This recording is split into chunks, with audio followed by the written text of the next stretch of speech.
औज़ बिल्लाहि मिनश शैतानिर रजीम बिस्मिल्लाहिर रहीम रब्बे ज़िदनी इल्मा।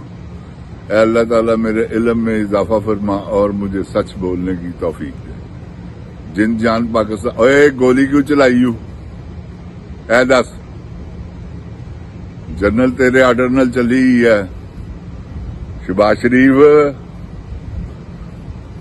तू भी तगड़ा हो जा।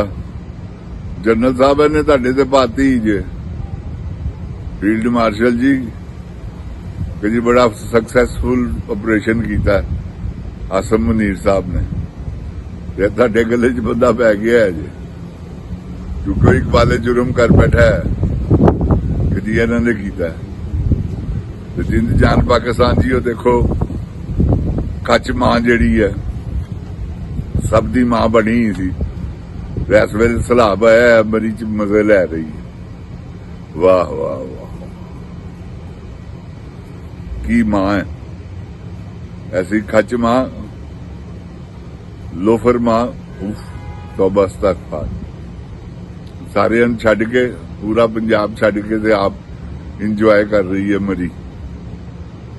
जिन जान पाकिस्तान जी इश्क ही बड़ा जबरदस्त है उतो कोल ही है राबल डैम रात नूं आराम नाल जाओ की पता लगदा। जनरल साहब भी हैलीकॉप्टर च बैठते ने ते सीधा ही उत्थे बिस्तर गरम नाल 5-7 होर जरनैल नाल 5-7 टीवी दियां बेहतरीन आर्टिस्टां। जिन जान पाकिस्तान जी याशियां हो रही ने बड़े पैसे खर्च किए जा रहे हैं परवाह ही कोई नहीं की उन्होंने। जिन जान पाकिस्तान जी इन्हां दा वतीरा ते इस वेले मैं तुहानूं दस दियां जिन जान पाकिस्तान जी इन्हां ते इस किस्म का जवाल आने वाला क्योंकि वो आ रहे ने शेर कासम भी ते सुलमान भी उन्होंने आके इन्हां दे ऐसे फटे चुकने ने कि जिदा हिसाब कोई नहीं क्योंकि अवाम ने उन्होंने नाल टुर पैना अवाम ने उन्होंने नाल टुरना तो मैं कहना मैं छड्ड गल्लां दिओ बह जाओ डेड़नी तुसीं यह देखना 5 अगस्त के की तूफान आंदा एडा वड्डा मैं कहना मैं बहरान आएगा कि तुहाडी सोच भी नहीं गा। जिन जान पाकिस्तान जी है मैं तुहानूं हकीकत कह रहा इन्नी कि दुनिया बाहर निकलेगी कि हर घर दे विचों एक बंदा जरूर निकलेगा याद रखना मेरी गल। ते जिसले निकल आया ते सड़कां जानियां भर सड़कां भर जानियां ते आसम मुनीर साहब दियां नींदरां हराम। 2 नंबर जिहड़ा फील्ड मास्टर बनिया इहदी तुसीं शामत देखो कैसी आंदी है। 2 नंबर फील्ड मार्शल है 2 नंबर हुकूमत है जिंद जान पाकिस्तान जी 2 नंबर हुकूमत ने इन्हू फील्ड मार्शल बनाया। यह कहदा फील्ड मार्शल है की इन्हें कीता तो चाइना ने जहाज सुट दिते ने इन्हें तो बंदे मरवाए ने अपने शहीद करवाए ने। कोई एक बंदा भी इन्हें जवाब दिता है कोई एक ड्रोन भी मारिया हो इंडिया क्योंकि नवाज शरीफ चाहता ही नहीं। नवाज शरीफ ने कोई बयान दिता हो दसो मोदी के खिलाफ इंडिया के खिलाफ इन्हां 3 जने जो ना मरियम ने दिता ना शहबाज शरीफ ने दिता क्योंकि देंगे ही नहीं जिन जान पाकिस्तान जी इस करके कि इन्होंने बयान दे के फसना।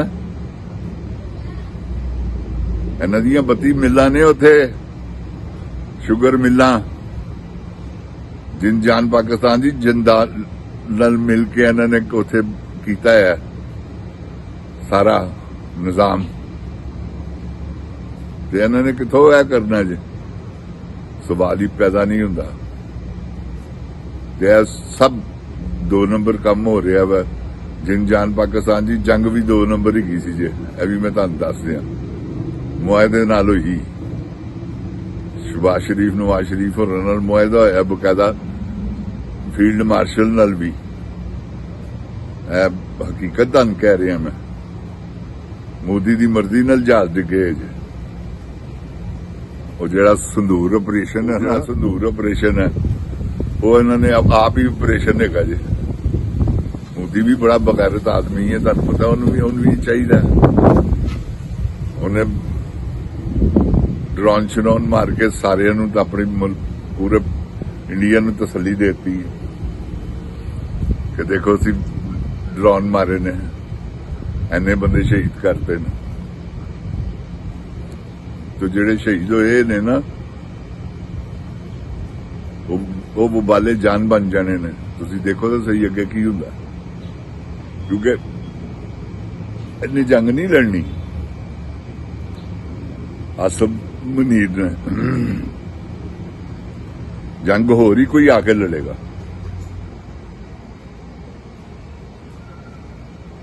ਜੰਗ ਹੋਣੀ ਹੋਣੀ ਤੇ ਜਿੰਨ ਜਾਨ ਪਾਕਿਸਤਾਨ ਜੀ, ਇਨਸ਼ਾਅੱਲਾ ਅੱਲਾਹ ਤਾਲਾ ਦੀ ਮਿਹਰਬਾਨੀ ਨਾਲ ਪਾਕਿਸਤਾਨ ਇਹ ਜੰਗ ਫਤਹ ਕਰੇਗਾ। ਅੱਗੇ ਵੀ ਅਸੀਂ 2 ਵਾਰੀ ਜਹਾਜ਼ ਉਹਨਾਂ ਦੇ ਉਡਾਏ, ਐਤਕੀ ਫੇਰ ਉਡਾ ਦੇਾਂਗੇ ਫੜ ਕੇ। ਤੇ ਜਿਹੜੇ ਡਰੋਨ ਹਮਲੇ ਨੇ ਉਹ ਸਾਡੀ ਮਰਜ਼ੀ ਨਾਲ ਹੋ ਰਹੇ ਨੇ, ਇਹ ਮੈਂ ਤੁਹਾਨੂੰ ਦੱਸ ਦਿਆਂ। ਡਰੋਨ ਹਮਲਿਆਂ ਦੇ ਵਿੱਚ ਸਾਰਾ ਤਲਕ ਸ਼ਬਾਜ਼ ਸ਼ਰੀਫ ਤੇ ਨਵਾਜ਼ ਸ਼ਰੀਫ ਦਾ। ਇਹਨਾਂ ਨੇ ਥੱਬੀਆਂ ਵਟੀਆਂ ਹੀ ਆ ਇਸਰਾਈਲ ਕੋਲੋਂ, ਤੇ ਸਾਰਾ ਕੰਮ ਜਿਹੜਾ ਵਾ ਸ਼ੁਰੂ ਹੈ, ਕਿਉਂਕਿ ਇਸਰਾਈਲ ਨੇ ਵੱਡਾ ਰੁਪਇਆ ਖਰਚ ਕੀਤਾ ਹੈ ਆਪਣੇ ਆਪ ਨੂੰ ਤਸਲੀਮ ਕਰਵਾਉਣ ਦਾ। ਸਾਊਦੀ ਅਰਬ ਨੇ ਜਿਸਲੇ ਕਰਨਾ ਸੀ ਵੀ ਉਸੇ ਵੇਲੇ ਕਰ ਲੈਣਾ, ਕਿਉਂਕਿ ਸਾਊਦੀ ਅਰਬ ਨੇ ਕਰਨਾ ਹੀ ਕਰਨਾ। ਉਹਨੇ ਵੱਡੀ ਇਨਵੈਸਟਮੈਂਟ ਕਰ ਦਿੱਤੀ ਹੈ ਟਰੰਪ ਦੇ ਨਾਲ। ਤੁਹਾਨੂੰ ਪਤਾ ਹੈ $100 ਅਰਬ ਦੀ ਟਰੰਪ ਨਾਲ ਇੱਕ $600 ਅਰਬ ਦੀ ਇਹ ਸਾਰੀਆਂ ਐਵੇਂ ਹੀ ਕਰ ਦਿੱਤੀਆਂ ਗਈਆਂ। ਜਿੰਦ ਜਾਨ ਪਾਕਿਸਤਾਨ ਜੀ, ਇਹ ਸਾਰਾ ਅੱਲਾ ਮਾਫੀ ਦੇਵੇ, ਤੌਬਾ ਇਸਤਗਫਾਰ। ਪਾਕਿਸਤਾਨ ਦੇ ਸੌਦੇ ਹੋ ਚੁੱਕੇ ਨੇ। ਸੌਦਾ ਕੀ ਹੋਣਾ ਵਾ? ਇਸਰਾਈਲ ਨੂੰ ਤਸਲੀਮ ਕਰੋ, ਬਸ ਦੈਟਸ ਇਟ। ਫਿਰ ਦੇਖੋ ਕਿਸ ਤਰ੍ਹਾਂ ਅਮਲ ਹੁੰਦੇ ਨੇ।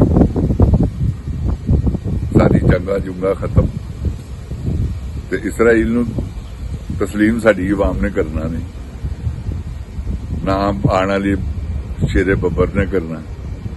ਤੁਹਾਨੂੰ ਪਤਾ ਉਹ ਅੜੀਅਲ ਆਦਮੀ, ਉਹਨੇ ਕਰਨਾ ਹੀ ਨਹੀਂ ਕਿਸੇ ਸੂਰਤ ਤੇ। ਕਰਨਗੇ ਵੀ ਤੇ ਉਹਨੇ ਕਹਿਣਾ ਕਿ ਸਵਾਲ ਹੀ ਪੈਦਾ ਨਹੀਂ ਹੁੰਦਾ ਵੀ ਕੈਂਸਲ। ਇਹ ਜਿੰਦ ਜਾਨ ਜੀ ਹੋਣਾ ਜੀ, ਇਹ ਮੈਂ ਤੁਹਾਨੂੰ ਦੱਸ ਦਿਆਂ, ਕਿਉਂਕਿ ਇਹ ਲੰਡਨ ਮੁਆਹਦੇ ਦੇ ਵਿੱਚ ਸ਼ਾਮਲ ਹੈਗਾ। ਲੰਡਨ ਪਲਾਨ ਜਿਹੜਾ ਨਾ, ਉਹ ਅਜੇ ਤੱਕ ਉਹੀ ਚੱਲ ਰਿਹਾ, ਕਿਉਂਕਿ ਸ਼ਬਾਜ਼ ਸ਼ਰੀਫ, ਨਵਾਜ਼ ਸ਼ਰੀਫ ਉਸੇ ਹੀ ਪਲਾਨ ਦਾ ਹਿੱਸਾ ਹੈ ਕਿ ਇਹ ਵਜ਼ੀਰ ਆਜ਼ਮ ਬਣ ਗਿਆ। ਵਜ਼ੀਰ ਆਜ਼ਮ ਨੇ ਕਿੱਥੋਂ ਬਣਨਾ ਸੀ? ਉਹ ਤੇ ਵਜ਼ੀਰ ਆਜ਼ਮ ਨਵਾਜ਼ ਸ਼ਰੀਫ ਸੀ। ਉਹਦੇ ਵਿੱਚ ਵਾਰ ਉਹਨਾਂ ਨੇ ਖੇਡ ਖੇਡੀ ਹੈ ਕਿ ਵੱਡਾ ਬੂਟ ਪਾਲਸ਼ੀਆ ਵਾ, ਉਹ ਕਿਸੇ ਵੇਲੇ ਬਦੀਦ ਹੋ ਜਾਂਦਾ ਤੇ ਇਹ ਜ਼ੁਬਾਨ ਨਾਲ ਬੂਟ ਚੱਕਦਾ। ਸ਼ਬਾਜ਼ ਸ਼ਰੀਫ ਤੁਹਾਨੂੰ ਪਤਾ ਹੀ ਹੈ, ਬੜਾ ਵੱਡਾ ਚੱਟ ਹੈ ਤੇ ਜ਼ੁਬਾਨ ਨਾਲ ਚੱਟਦਾ ਬੂਟ। ਤੇ ਜਿੰਦ ਜਾਨ ਪਾਕਿਸਤਾਨ ਜੀ, ਇਹ ਕਿੰਨੀ ਕੁ ਦੇਰ ਤੱਕ?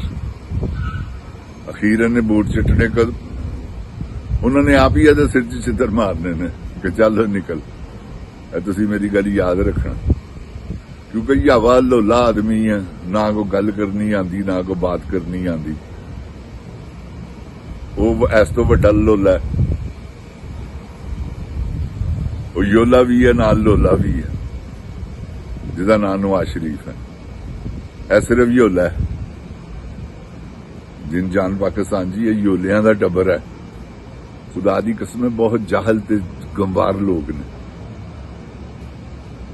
ਕਿਉਂਕਿ ਖੁਰਾਕ ਜ਼ਿਆਦਾ ਖਾਣੀ ਹੈ ਨਾ, ਹਰ ਵੇਲੇ ਖਾਣ ਪੀਣ ਤੇ ਜ਼ੋਰ ਰੱਖਿਆ ਹੈ। ਪਾਵੇ ਲੈ ਆਇਆ ਤੇ ਖਾਦਾਂ ਲੈ ਆਇਆ ਤੇ ਨਿਹਾਰੀ ਲੈ ਆਇਆ, ਆਲੂ ਗੋਸ਼ਤ ਲੈ आया।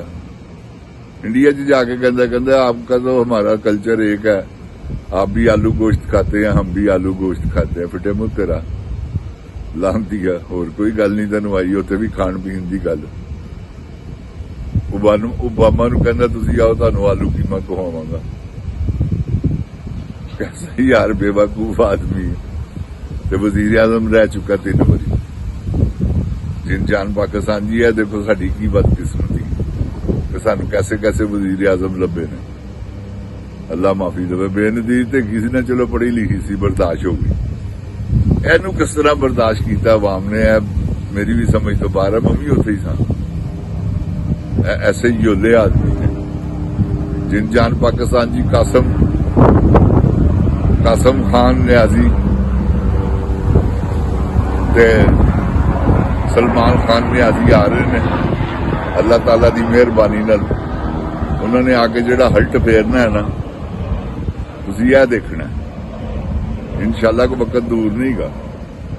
5 अगस्त आ गया समझ लो। 5 अगस्त तो पहले उन्होंने इत्थे होना। जिन जान पाकिस्तान जिंदाबाद। इमरान खान जिंदाबाद। इमरान खान दे चाहन वाले जिंदाबाद। अस्सलाम वालेकुम।